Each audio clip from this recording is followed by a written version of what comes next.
사랑합니다. 우리는 오늘 좀 많이 무거운 배경을 가진 시에 관해 하나님의 말씀을 봤습니다. 오늘 표제에 보면 도액이라고 하는 사람이 등장합니다. 에돔인 도액이 다윗이라는 왕이 아히멜렉이라고 하는 제사장의 집에 이르렀다는 말을 사울에게 고하던 때라고 하는 표제가 붙었습니다. 이 사건은 사무엘상 21장과 22장에 기록되어 있는 그 사건을 배경으로 합니다. 사울은 다윗에게 굉장한 질투심을 가지고 있었고 언제든 다윗을 죽이려고 했었습니다. 다윗은 살기 위해서 제사장의 집 아히멜렉에게까지 도망했습니다. 그때 여호와 앞에 머물러 있는 사람이자 동시에 사울의 목자장으로서 신하였던 도액이 다윗이 아히멜렉에게 도망온 것을 보게 됩니다. 그렇습니다. 누구든지 실체는 쉬 드러나지 않습니다. 어떤 때는 사울의 목자장, 사울의 신하요, 어떤 때는 여호와 앞에 머물러 있는 사람입니다. 사무엘상 기자는 정확하게 기록합니다. 21장 7절에 보면 그는 여호와 앞에 머물러 있었다. 잠깐 방문했다고 기록하지 않아요. 하나님을 추구하는 사람이었어요. 동시에 사울의 신하였습니다. 사울의 신하임 그 자체가 무슨 문제겠습니까? 그러나 때로는 사울의 신하로서만 행동할 때가 있습니다. 선택할 때가 있어요. 그는 그 순간 미혹되었을 겁니다. 다윗을 사울이 죽이고 싶어 하는데 지금 제사장의 집에 도망왔습니다 라고 내가 고하면 사울이 다윗을 죽인 이후에 나를 높여주지 않을까? 난 어차피 에돔 사람이어서 출신 자체가 나쁜데 이렇게라도 높아질 수 있지 않을까? 라고 생각했을 겁니다. 어느 때는 드러납니다. 지금 내가 여호와 앞에 머물러 있다고 내 안에 사울의 신하, 사울의 목자장인 내 본성이 다 가려지는 건 아닙니다. 사울의 신하로서 행동할 것인가, 여호와 앞에 머물러 있던 자로 행동할 것인가, 내 삶의 자리에서 반드시 드러나요. 아마도 다윗이 이걸 경험하고 이 시를 썼겠죠. 포악한 자여, 내가 어찌하여 심한 악을 스스로 자랑하나. 포악한 자가 늘 자기가 계획하는 심한 악, 간사를 스스로 자랑해요. 이렇게 하면 되겠지, 그 확신을 가져요. 그런데 문제가 하나 있어요. 하나님의 인자하심은 항상 있도다. 포악한 자는 자신의 악과 자신의 간사를 가지고 이 땅을 살아가려 합니다. 그러나 그 포악한 자를 막아서시는 것이 있는데 바로 인자하심입니다. 그 인자하심은 하나님의 인자하심이죠. 우리는 다 압니다. 내가 아무리 포악해도 하나님의 인자하심을 상대할 수 없다는 걸 알아요. 그러나 마귀는 늘 그걸 속이죠. 내가 잠깐 입 꽉 깨물고 포악해지면 내 뜻을 이룰 수 있을 거다. 내가 여호와의 제사장의 집에 피하러 온, 도망온 그 성역으로 들어온 이 사람을 고발해서라도 나는 승진해야 한다. 나는 중앙으로 가야 한다. 여호와 앞에 머물러 있던 그 감정들, 그 경험들을 다 포기하고서라도 나는 내 뜻을 이룰 거다. 그 계획은 결코 성공할 수 없습니다.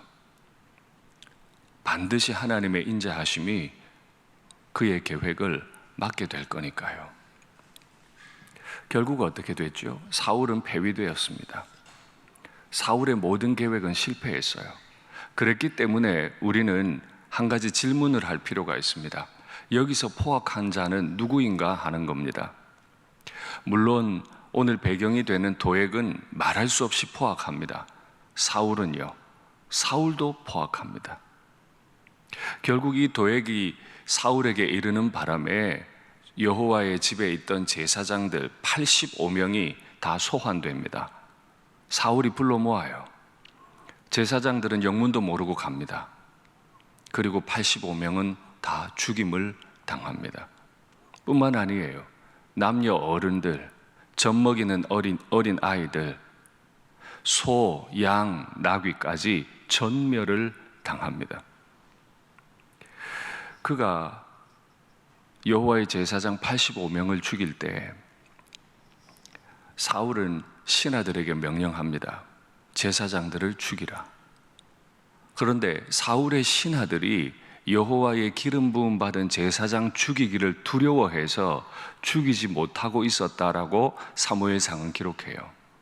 바로 그때입니다. 사울은 알았어요. 그래, 다른 신하들은 여호와의 기름 부음 받은 제사장 죽이기를 두려워하지만 나에게 와서 일러 바친 도액은 두려워하지 않을 거다. 도액아, 네가 죽여라. 왜요? 굳이 높 땅에서 여호와 앞에 머물러 있던 자리를 박차고 일어나서 사울의 집에까지 와서 일러 바쳤으니까. 도액은 두려움 없이 여호와의 제사장 85명을 칼로 쳐 죽입니다. 확신이 있었죠. 내가 이렇게 해야 에돔 사람 도액이라는 명찰을 뗄 거다. 내가 이렇게 해야 사울의 더 높은 신하가 될 거다. 내 혀가 심히 간사해서 날카로운 삭도같이 간사를 행하는도다. 그 입술이 얼마나 날카로운 면도날 같은지 그 혀 하나를 가지고 사람을 다 죽입니다. 근데 두려운 게 하나 있잖아요. 그는 방금 전까지 여호와 앞에 머물러 있던 자예요. 다윗은 살아보겠다고 여호와의 종의 집에 도망온 사람이에요. 그런데 그는 심한 악을 가지고 자신이 살겠다고 그 혀를 놀려서 하나님을 높이고 사람을 살리는 일을 한 게 아니라 그 혀를 움직여서 자신을 높이고 사람을 죽이는 일을 행했습니다. 어느 자리에서요? 여호와 앞에 머물러 있던 자리에서, 예배하는 자리에서, 기도하는 자리에서. 마음에 악을 품고 간사를 가지고도 얼마든지 예배할 수 있습니다. 남을 죽이고 반드시 내가 밟고 일어서겠다. 이 마음 가지고도 얼마든 하나님을 높일 수 있습니다. 목사도 얼마든 설교할 수 있고 중직자들도 얼마든 하나님과 교회를 위한다면서 자신의 마음을 굽히지 않는 악을 행할 수 있습니다. 그러니 오늘 이 새벽에 나온 열정적인 기도자인 우리는 반드시 물어야 합니다. 나는 오늘 여기 왜 있는가? 다윗을 죽이고 내가 높아질 수 있는 절호의 기회가 왔을 때, 내가 싫어하는 사람을 제거할 수 있는 절호의 기회가 왔을 때, 그때 나는 사울의 신하, 사울의 목자장, 에돔인 도액으로 행동할 것인가? 여호와 앞에 엎드려 기도하던 사람으로 행동할 것인가? 너는 선보다 악을 사랑했고 의른 말함보다 거짓을 사랑했다 라고 도액에 대해 기록합니다. 그렇죠. 우리는 늘 선과 악 앞에 있습니다. 의를 말함과 거짓 앞에 있습니다. 사울의 신하와 여호와 앞에 머물러 있는 자 그 가운데 서 있습니다. 그리고 반드시 선택하게 될 겁니다. 선택하는 걸 보면 그가 무엇을 사랑하는지 알 수 있습니다.